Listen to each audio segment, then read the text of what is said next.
Our last two lectures from section 2.3 are going to be about real-world application problems.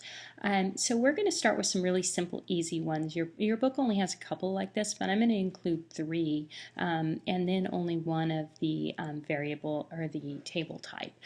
So our first ones, I've gotten started here with a little bit of setup, and that way it takes me less time to write. So in example number 9, it says in golf, your scores can be under or over par.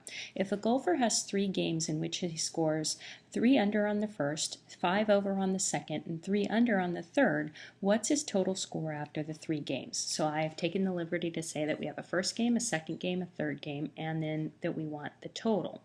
And so we're just going to put in all of the technicalities here. Well, his first game, he was 3 under. So if I'm 3 under, that can be represented as an integer. That's a negative number, right? Being underneath something, if you say consider 0 as where you start, 3 under would be a negative. On his second one, he was 5 over, so I'm going to consider that 5, a positive 5, in other words. And then on the third, he was 3 under again, so again, the 3 under. Now, how do I find a total? Well, total is one of those words that means sum, so that means I'm going to take the first game and add it to the second game to it, and then add the third game to that. And so now I'm going to go ahead and I'm going to substitute in these numbers for each of these representations. So the first game we had a negative 3, plus the second game we had a positive 5, and then the third game we had a negative 3.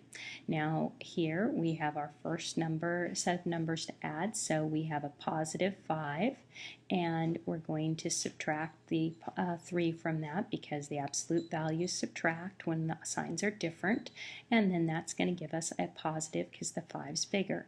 So we'll have a positive 2 from this, and then we still have to add a negative 3 to that. And then once we have that, we see again opposite signs, so absolute values are going to subtract, big one minus the small one, and when it's all said and done, it'll be negative. And so what we have is a negative 1. And so we could answer with a negative 1, or what we call layman's terms, which is usually, if it was given in layman's terms, then we should end in layman's terms. And layman's terms means that we're going to answer the question in the way that just anyone could understand. So layman's terms of this says 1 under par as his final answer. So we could say his total was a negative 1, but not everybody would understand that. So if we put it in layman's terms, we see 1 under par is our final answer for the total. And then we have 2 ways of answering, which is in a negative number, right, in real numbers, or in layman's terms. Make sure you understand the layman's term. Okay, going on to our second example, again, I took the liberty to set this up, and it says Clarice has $290 in her checking account, $90 in her checking account. She writes checks for $102 and $75, and then makes a deposit of $170. Find the amount left in her account. Now, we're going to be doing this all with integer representation.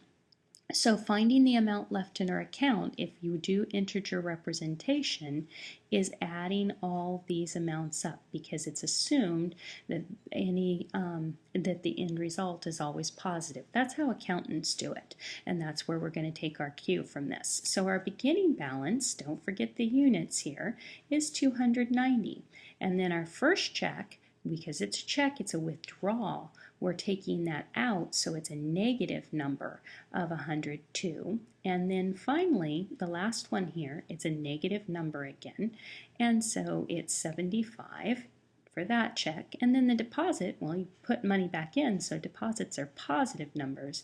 This is 170. And now finally, we can go ahead and we can set up our expression. So we have 290 plus a negative 102, and then a negative 75 added to that, and finally positive 170 added to that. And we'll continue here in just the next lecture.